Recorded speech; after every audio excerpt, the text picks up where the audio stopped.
ધારાસભ્ય જિગ્નેશ મેવાણીએ ફરી એક વખત સરકાર છે તેના સામે મોરચો ખોલી નાખ્યો છે અને દલિતો પર જે પ્રકારે અત્યાચારો થઈ રહ્યા છે, દલિતોને જે પ્રકારે ન્યાય નથી મળ્યો તે મામલે હવે તે અમરેલીમાં મેદાને છે, પોલીસ વડાને પણ મળે છે અને ત્યાર પછી તે શું ચીમકી આપે છે તે મામલે જ વાત કરવી છે।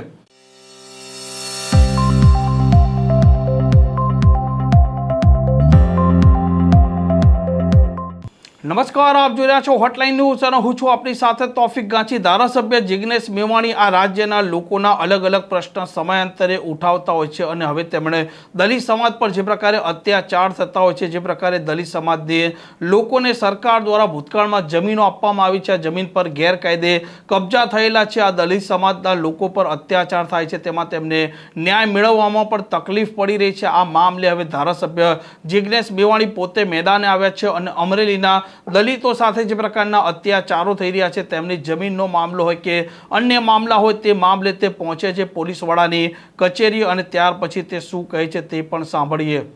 મારી શુદ્ધ જાણકારી પ્રમાણે રાજ્ય કક્ષાનો કાર્યક્રમ ધ્વજવંદનનો અમરેલીમાં થવાનો છે, વાત સાચી? બસ તો 15મી ઓગસ્ટે મારી તો પૂછ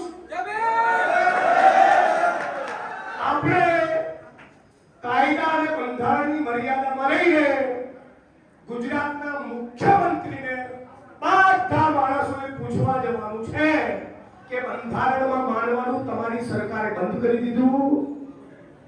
આ અમરેલીની અંદર જે આંકડિયાની ઘટના બની એના મુદ્દે તમારું શું કહેવું છે એનો હિસાબ માંગવા પહેલા 8 ચોપડી પાસ અને મુખ્યમંત્રીની જોડે આખા સૌરાષ્ટ્ર અને આખા અમરેલીનો દલિત સમાજ છે। એટલે હમણાં જો આજ સાંજથી હલવાડી માતા ગરબે હવે રમશે। આજ તમે શીખો, મને કોઈ દિવસ ગુજરાત કે દેશના કોઈ પણ મૂળે દલિતો માટે લડું ને મને કોઈ દિવસ ફ્રસ્ટ્રેશન નિરાશા આવતી જ નથી। હું ટાઈટ જ હોઉં છું, મને કોઈ દિવસ ફ્રસ્ટ્રેશન આવતું જ નથી। હું જ્યાં જાઉં મોટા ભાગની જગ્યા પર રિઝલ્ટ લાવું છું। તમારી અંદર આવડત અને તમારી અંદર સંપૂર્ણ પ્રામાણિકતા હોવી જોઈએ। આપણે વાદળી ખેસ નાખીને દુનિયાના ખોટા ધંધા કરવાના અને પછી દલિત આંદોલનની સભામાં બાબા સાહેબના ફોટાને માળા પહેરાવવાની આ ધંધા કરનારાને ઓળખી લો। આવા આપણી અંદર બેઠેલા ચોર ચક્કાઓ ના ઓળખતા હોય ને તો મને એકલા બોલો, સર્કિટ હાઉસ અમરેલીમાં કોક દાડો બોલાવો, બધાની યાદી આપી દઈશ।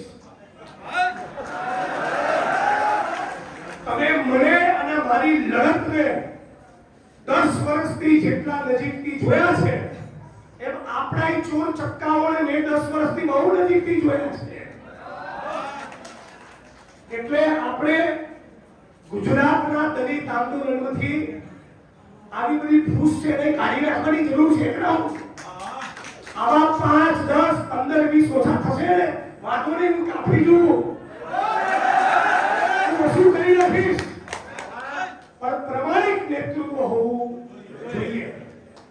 આ આંકડિયાની ઘટનાથી આપણે સબક એ લેવાનો છે કે આપણી અમરેલીમાં, આખા સૌરાષ્ટ્રમાં અને આખા ગુજરાતમાં ડિમાન્ડ એ હોવી જોઈએ, જમીન નહીં તો ભાજપને વોટ નહીં।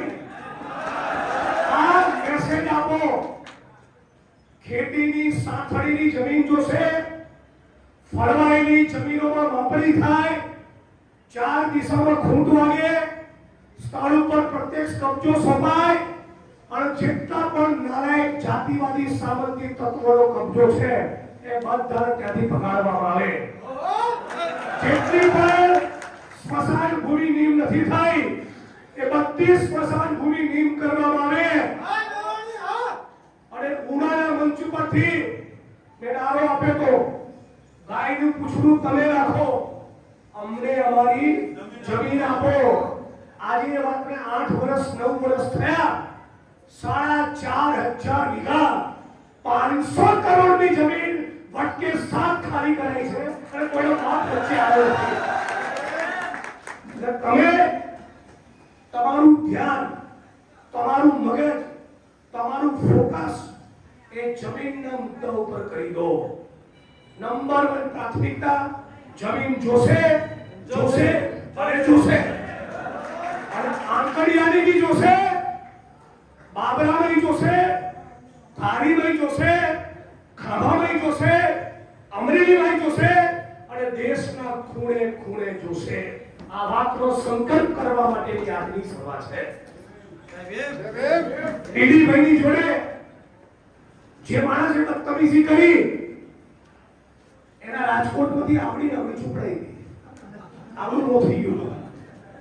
અને હજી આ મંચ ઉપરથી કહું છું કે નરેશ વાળા, નવચેતન પરમાર, કાંતિભાઈ વાળા અને ડીડી સોલંકી ગેલ સપ્તાહો યાદ રાખજો. જિગ્નેશ મેવાણીના ભાઈ છે. ફાડી નાખીશ. આ તો ધારાસભ્યો છું એટલે અમુક વાર વચ્ચે જ્ઞાન કરતો હોઉં છું, બાકી કાટ લાગેલો નથી. અને હું તો છે 2,500 આસામની જેલનો આટો ખાઈને આવ્યો છું. આપણને કોઈનું ટેન્શન નથી. બાકી ખોપડી ફાટશે ને તો તમારી ફાડી નાખીશ. અને એટલે આજે એસપી ને કહેવાનું છે, માનનીય જિલ્લા પોલીસ વડા નહીં, મિસ્ટર એસપી અમરેલી 24 કલાકમાં નવચેતનભાઈ અને નરેશભાઈ વાળાના પોલીસ સ્ટેશન માંથી જામીન આપી દો. બાકી 15મી ઓગસ્ટ તમારી હશે. તૈયાર થઈ જાઓ બધા 15મી ઓગસ્ટ માટે. રેડી છો ને? આપણે કાયદો હાથમાં લેવાનો નથી. આપણે કાયદો હાથમાં લેવાનો નથી. આત્મા ફોટો રાખવાનો કોનો? આત્મા ફોટો રાખવાનો કોનો? અને સવાલ પૂછવાનો કોને? ગુજરાતના મુખ્યમંત્રીને. અને ગુજરાતના મુખ્યમંત્રીને સવાલ પૂછવા જવાનો કે બીજા લોકોના જામીન પોલીસ સ્ટેશનથી થઈ ગયા તો વાળાભાઈ અને નવચેતન પરમારના કેમ નહીં? આજે સાથીઓ, આટલી ખુલ્લી દાદાગીરી આ એટલા માટે છે કે તમે સમજી લો, આ દેશમાં બહુ બધી પોલિટિકલ પાર્ટીઓ છે. એ કોઈ પણ પોલિટિકલ પાર્ટીનો એજન્ડા આ દેશના બંધારણને ખતમ કરવાનો નથી, સિવાય કે આરએસએસ માંથી પેદા થયેલી ભાજપ. આ દેશમાં સીપીઆઈ સીપીએમ છે, સપા બસપા છે, કોંગ્રેસ એનસીપી છે, ડીએમકે આઈડીએમકે છે, બહુ બધી પાર્ટીઓ છે. પણ કોઈ પણ રાજકીય પક્ષનો એજન્ડા ડોક્ટર બાબા સાહેબ આંબેડકરના બંધારણને ખતમ કરવાનો નથી, સિવાય કે આરએસએસ માંથી પેદા થયેલી આ ભાજપ. એટલે તમારા મગજમાં એક પણ બહુ સ્પષ્ટતા હોવી જોઈએ કે આ સમય, આ ઇતિહાસનો સમય અંધશ્રદ્ધ પ્રયોગ કરવાનો નથી, આમને પાડી દેવાનો છે. આ ભાજપના, આરએસએસના, ભારત ભૂમિના ગદ્દાર મનુવાદીઓને પાડવા એક બાજુ સજડબમ વોટ નહીં કરો તો નવરા થઈ જશો. આ કહી દઉં, ચૂંટણીનું રાજકારણ જુદું છે અને ઇન્કલાબ જિંદાબાદનું રાજકારણ જુદું છે. સામાજિક મુવમેન્ટ જુદી છે અને ચૂંટણીનું રાજકારણ જુદું છે. અને જે પણ જ્ઞાતિ અને ધર્મના માણસ ખોટું કરે, અત્યાચાર અન્યાય કરે, એટલા જ આરોપી એનો આખો સમાજ નહીં, નહીતર આખા ગુજરાતમાં દેશમાં કોઈ બાકી નથી જેને દલિતોને માર્યા ન હોય, જેને દલિતો પર ભેદભાવ ના કર્યો હોય, અત્યાચાર અન્યાય ના કર્યો હોય, એવો કોઈ સમાજ બાકી નથી. તો બધા સમાજના લોકોને આપણે ટાર્ગેટ નથી કરવાના. જે પણ જાતિવાદી તત્વો છે, જે સમાજમાં હોય, જે ધર્મમાં હોય, જે કાયદો હાથમાં લે, જે ભેદભાવ કરે એટલાની સામે આપણે દવા કરવાની છે, એટલાનો જ ઈલાજ કરવાનો છે. આજે 10 વર્ષથી આખા ગુજરાતના ખૂણે ખૂણે ફર્યો છું, આખા ગુજરાતના ખૂણે ખૂણે લડ્યો છું. આ 10 વર્ષમાં સેંકડો હજારો સભાઓ મેં આવી રીતે સંબોધી. કેરળમાં, કર્ણાટકમાં, આસામમાં, હરિયાણા, યુપી, બિહાર, રાજસ્થાન, મધ્યપ્રદેશ. તમને કહી દઉં, જે પરિસ્થિતિ અમરેલી અને ગુજરાતની છે એ જ આખા દેશના દલિતોની છે. 2500 વર્ષથી માર ખાધા પછી નહીં સુધારવાનો સંકલ્પ કોઈએ કર્યો હોય તો ભારત ભૂમિના દલિતોએ કરેલો છે.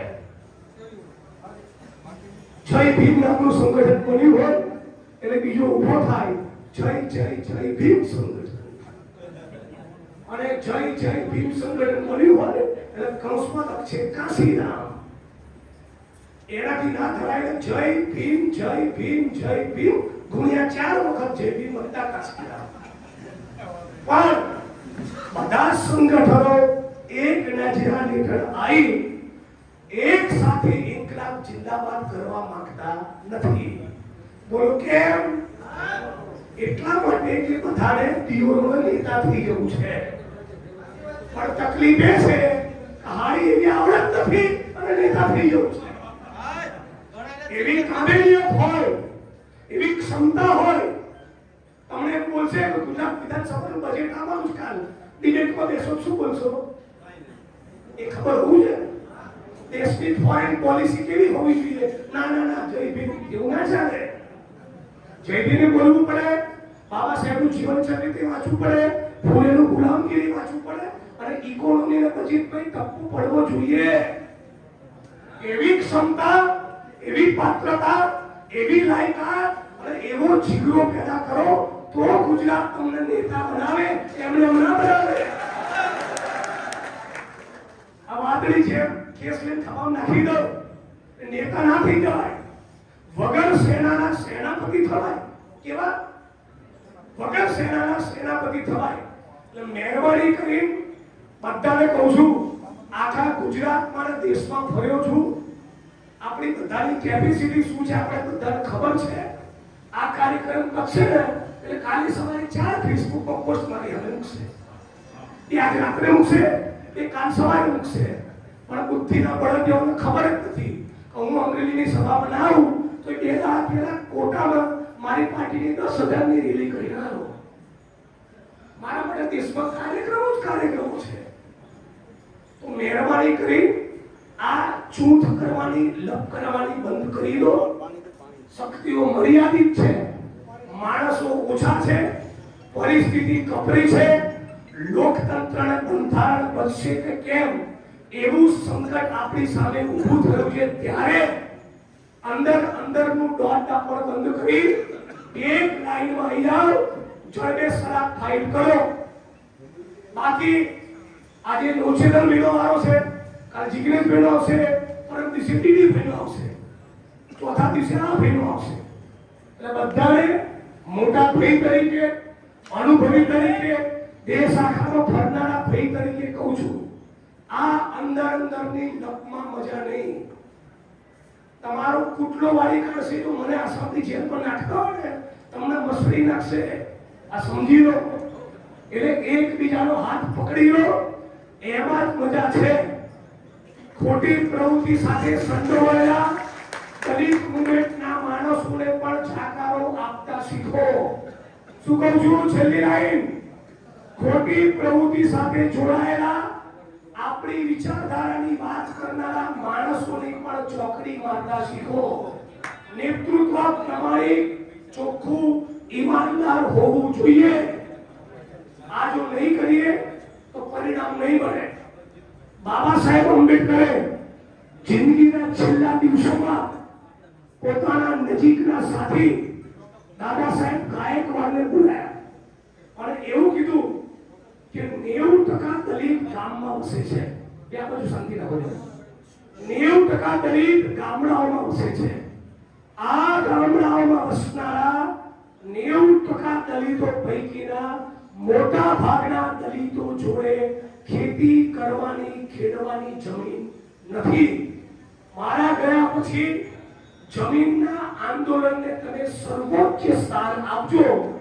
60 વર્ષથી વાલજીભાઈ પટેલ એ આ ગુજરાતમાં જમીન જમીન જમીન કરે છે અને આપણે નમો બુદ્ધાય જય ભીમ સમૂહનગર તેજસ્વી તાલાનું સન્માન 14 એપ્રિલ 6 ડિસેમ્બર નમો બુદ્ધાય જય ભીમ કાર્યક્રમ પૂરો આજ કરીએ છીએ અને એટ્રોસિટીની મેટર બને ચલો કલેક્ટરને આવેદનપત્ર આપવા, ચલો પોલીસ સ્ટેશનનો ઘેરાવ કરવા જવું જ જોઈએ. આત્મસન્માનની લડત લડવી જ જોઈએ. સૌથી વધારે હું જ કરું છું. પણ આપણા શિક્ષણનું શું? 93,000 સરકારી સ્કૂલો બંધ થઈ ગઈ. જાણો છો કેમ? ભાઈ પેલા મગનને બોલે પેલા મગનને બોલે એમ કરીને ગામની ચોપાલ ઉપર મૂછોની રાવટી ચડાઈ મગનની જોડે કાયદાથી પ્રતિબંધિત 2 શબ્દો લગાડતા હતા જોડે. મગનિયા એને બોલાય. એ મગનિયાનો છોકરો બાબા સાહેબ આંબેડકરના બંધારણ અને અનામતના પ્રતાપે અને ઈમાન ખુલીને કહ્યું કોંગ્રેસે લાગુ કરેલી અનામતની નીતિઓના કારણે આપણા બાપ દાદા જે ચર્મકુંડમાં હાથ ચામડા ચૂંટતા હતા એ બીએસએફમાં લાગ્યા, રેલવેમાં લાગ્યા, ઓએનજીસીમાં લાગ્યા, આઈઓસીમાં લાગ્યા, ટીચર થયા, પીએસઆઈ પીઆઈ થયા, એમપી એમએલએ થયા, આઈએસ આઈપીએસ થયા અને ધારીને ખાંભાના ગામમાંથી નીકળી રેલવે અને બીએસએફની નોકરી કરી લાખ રૂપિયાનો પગાર લીધો અને અમરેલીની બજારમાં 3 BHK નો ફ્લેટ લીધો. એની તાજ એ બાબા સાહેબ આંબેડકરના સ્ટેચ્યુ પર જઈને કાઢે છે. નેતા તો આખા દેશમાં એક થયા. બહુ જ બધા નેતાઓના સ્ટેચ્યુ છે. બાબા સાહેબના સ્ટેચ્યુને ચુકાડી મારા કેમ બનાવે છે? આ માણસના કારણે આ મગનિયાનો છોકરો યારો કલેક્ટર થઈ ગયો. એની દાદ બાબા સાહેબના સ્ટેચ્યુ પર જઈને કાઢે છે. આ આરએસએસ અને બીજેપી એક સૌથી વધારે મોદી આરએસએસ અને બીજેપી કોઈ પુસ્તકને નફરત કરતા હોય તો ડોક્ટર બાબા સાહેબ આંબેડકરનું બંધારણ છે. આ મોદી આરએસએસ અને બીજેપી વાળા સૌથી વધારે કોઈ નીતિને નફરત કરતા હોય એ ઓબીસી આદિવાસી અને દલિતોનો બંધારી અનામત છે. આ મોદી, આ અમિત શાહ, આરએસએસ, આ ભાજપ વાળા સૌથી વધારે કોઈ નેતાને નફરત કરતા હોય એ ડોક્ટર ભીમરાવ બાબા સાહેબ આંબેડકર છે. તો અમને તો પાડી દેવા પડે, આમનું કચુંબર કાઢવું પડે. આના માટેનો સંકલ્પ નહીં કરીએ તો ગમે તેટલી રેલી કરીશું મેળ નહીં પડે. એટલે આમને ચૂંટણીના રાજકારણમાં પણ પાડવા પડે અને 5,000 10,000 નો મોરચો કરીને એમની કચેરીઓના ઘેરાવ પણ કરવા પડે. આજ અમરેલીમાં છેલ્લા 1.5 વર્ષમાં તમે બધા સાક્ષી છો, વટકે 7 ટંકાની ચોટ ઉપર 700 વીઘા જમીન ખાલી કરાઈ કે ના કરાઈ? બાકીની પણ કરાવીશું.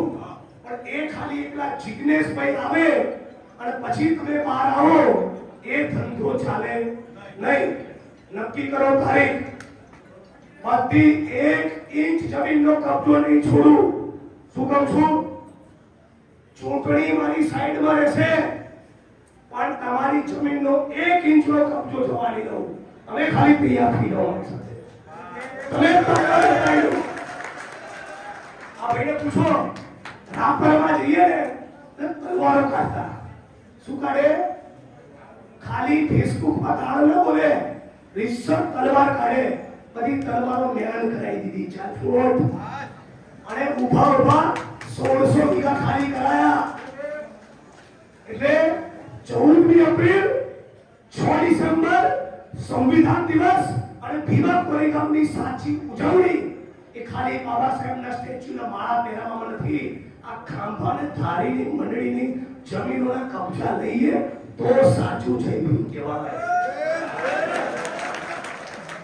એ અસલી જય ભીમ છે. એનો મતલબ સમજો. એટલે આજે લાંબુ નથી કહેતો, ફરી આવીશ, વિગતે વાત કરીશ. આજે તો એક જ વાત, આ બંને ભાઈઓના 24 કલાકમાં પોલીસ સ્ટેશનમાંથી જામીન કરો, બાકી 15મી ઓગસ્ટે આ બંનેના જામીન કેમ નથી થયા એ સવાલ પૂછવા અમરેલીનો સૌરાષ્ટ્ર દલિત મુખ્યમંત્રીના કાર્યક્રમમાં જશે. કોઈ મંજૂર છે બધાને? હું નથી, હું મારા મત વિસ્તારમાં છું, પછી કહેતા નહીં. તમારી તૈયારી છે? બોલો, તમારી તૈયારી છે? તો આકડિયાની જમીનનો સવાલ પણ પૂછવાનો, નવચેતનભાઈ નરેશવાળાનો સવાલ પણ પૂછવાનો, અને જેટલી પણ મંડળીઓની જમીનની માપણી બાકી, કબજા બાકી, દબાણો કેમ ખુલ્લા નથી એનો સવાલ પૂછવા.